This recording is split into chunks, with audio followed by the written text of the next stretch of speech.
Welcome back to the channel. It's been a while, but we're in the shop, we're working on the Rx8, and today we're installing Mishimoto's direct fit oil line kit. Let's get to it. Okay, so like I was saying, there aren't really many videos out there explaining how to run the new oil lines, and even on Mishimoto's website, there's not even a diagram or even like a video of how to do it. So I figured I'd make this video just to show everyone. So let me go ahead and show you the car. Now I've already got the car up on jack stands and I have both the passenger and the driver's side wheel removed. I did remove the bumper because I am gonna replace my oil coolers as well, but I'm gonna run the lines today with the stock ones just so everyone can see how it's done. So in my kit from Mishimoto, I'm gonna go over it real quick with you guys. So I have two banjo fittings. They're M18 and 10AN as well. These are pretty sick. They have a laser etched logo in there. Pretty cool. No one's gonna see it, but it matters to me. I also have 4 M18 10AN sandwich fittings. They come with these little oil sealers as well. Another cool little piece. And then I have this male 10AN section. I'm not sure what that is used for yet. I'll figure that out. But this is the most important part here. The lines. They're really sick. They already come with their angled fittings on the end. It's really cool. Still braided. Really nice kit.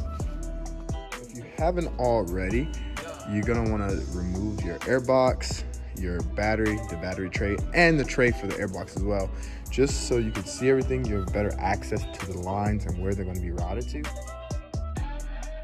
Okay, wait, pause before you do anything else. I forgot to mention that you must drain your oil because all these lines are going to be filled with oil. The oil coolers are going to be also filled with oil. So just go ahead and start off by draining your oil. I forgot to mention that earlier. Let's get back to it.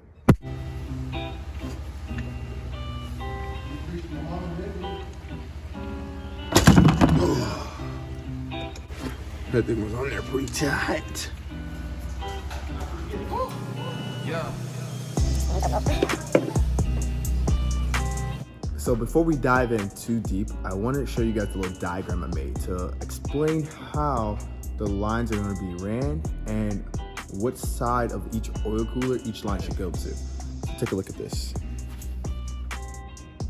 So feel free to pause here and take a picture, but this is important. So referencing our diagram we made, the outside of this oil cooler, the line on the outside is going to go to the front of the engine block.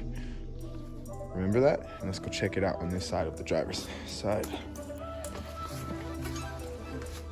Looking at the outside of the oil cooler, yours may look a little different because I've already undone my lines on this and I've already previously replaced the line. But if it was stock, imagine it was still stock, line here, line there. Outside line, which would be here, goes to the front of the block. So this line goes to the front of the block and I'll show you exactly where. If you look through this little hole here, you see that little fitting back there? So that fitting there is where that outside line goes to, the front of the block. Again, right through that hole. I'll show you a different angle of the same line. Up to the top. You're looking down. You can see the same line right there. So that goes from the outside of the oil cooler to the front of the block. Now the inside line of that oil cooler is a link hose that goes from the inside of this oil cooler to the outside of the oil cooler. And I'm gonna show you again, just because I just want everyone to understand. Going back over to the driver's side, the inside hose here goes from the inside of this oil cooler to the outside of the other oil cooler. And you can see how the line's routed behind the radiator and down to the other oil cooler. I'll show you on the passenger side what it should look like. Again, referencing this inside, outside. So this is the passenger side, and this would be that outside line. And these bolts here, they're a banjo bolt. They're 23 millimeter. If you don't have a 23 millimeter, use a crescent wrench. Referencing our diagram one more time, the inside of this oil cooler, that line, runs up into the back of the block where the oil filter housing is. On the passenger side,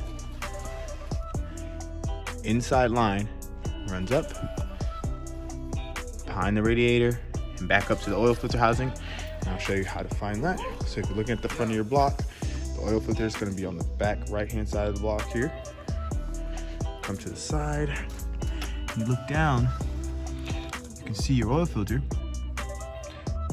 and that banjo bolt down there. That's the one you want to get to. Right there. Again, it's 23mm. If you don't have that, you might have to use a crescent wrench. Okay, I know that probably was a little too much explanation, but I just want everyone to be able to understand how each line is ran and the proper way to route them. So I'm gonna be done talking here and I'm just gonna put the camera on a time lapse and just get it done. And then I'll show you guys the work after. Just going around doing all the fasteners and brackets that's holding up each line.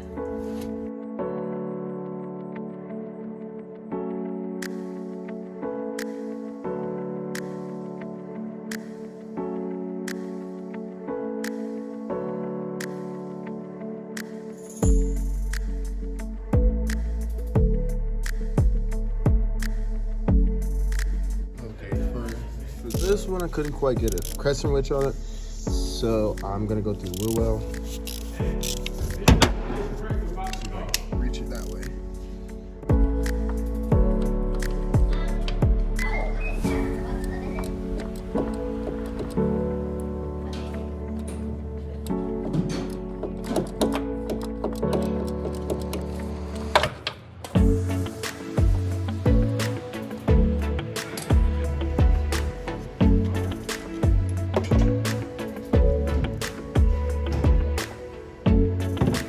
One's probably the most difficult to get to, but once you get that one off, it's smooth sailing the rest of the way. This next one is right on the front of the block. It's probably the easiest to get to. Again, it's gonna be a 23, but I've already changed this line once before, but I'm gonna change it again.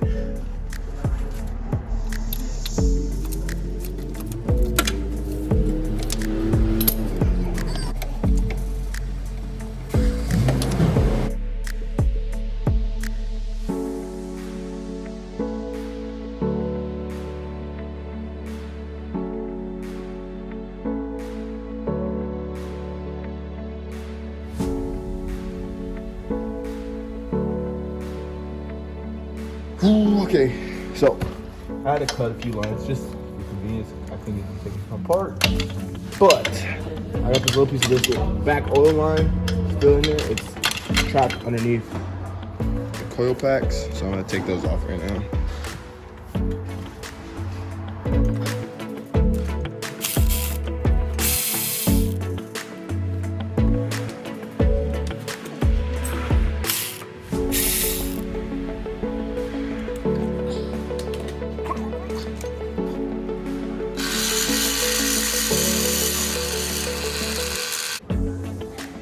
So I moved my coil pack. It's just 2 10 mils and one on that side. You gotta keep it up in the it's basically free.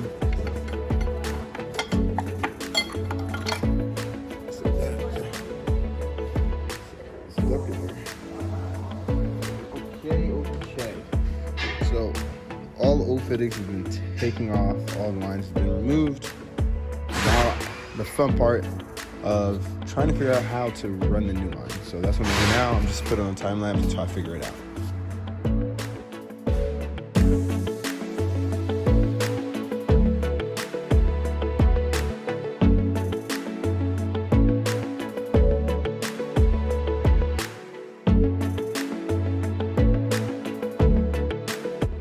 Okay, so what I have now is the longest one with the 290s. I have it connected in both intercoolers.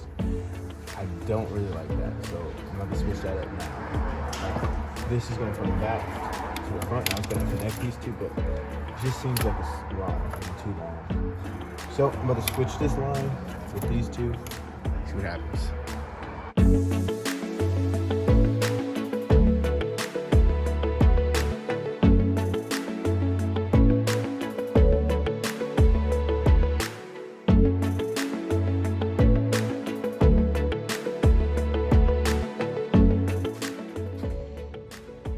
I finally have all the lines routed in a way that I think is good. First, before I show you all the line routes, I'm gonna show you the fittings, what I use on each oil cooler. So we come to the driver's side. So on the outside of this oil cooler, I use the banjo fitting, and then on the inside, I use the sandwich fitting. And make sure you guys remove your old washers because they do have seals on them. You don't want to double seal it or double gasket it. Making our way over to the passenger side. On the outside, I use a sandwich fitting, and on the inside, I use a sandwich fitting. And I have a 45 coming off of this one, that 45 angled line, and then a 90 going straight up. And that's just the one that goes to the back of the oil filter housing. It's 90 on both sides. This one's 45 and then a straight, and it's connected with a male to male right here in the middle. So it's connected here, and this one goes to that link side on the inside of the housing over there. All right, something I did struggle with that I wanted to show you is this link hose that connects both oil coolers. It did have a lot of slack in it, and sometimes it would be protruding in the wheel well on both sides. So I had to kind of mess around with it for a while and figure out the best way to route it so that the slack will be out of the wheel well and more so here so I can tie it up. So after a little bit of messing around, I did figure it out. So you guys can also figure it out. And like, again, I'll show you that. So I have this one kind of like doing this little S-curve thing, which I think will be fine. There's not tension on the line or anything. And it's going right behind the radiator hose. And on the other side, I have it going from a straight fitting, just like straight through. And you can kind of see where it connects back in there. Right there. So, I mean, mess around with it, you figure it out. Not too bad.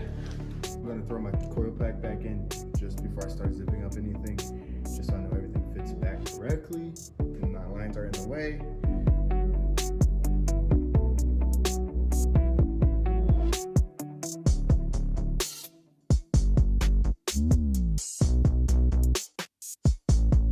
So here I'm making a homemade bracket. My lines weren't at risk of falling or getting in the wheel well, but I just wanted to be safe and have extra precaution.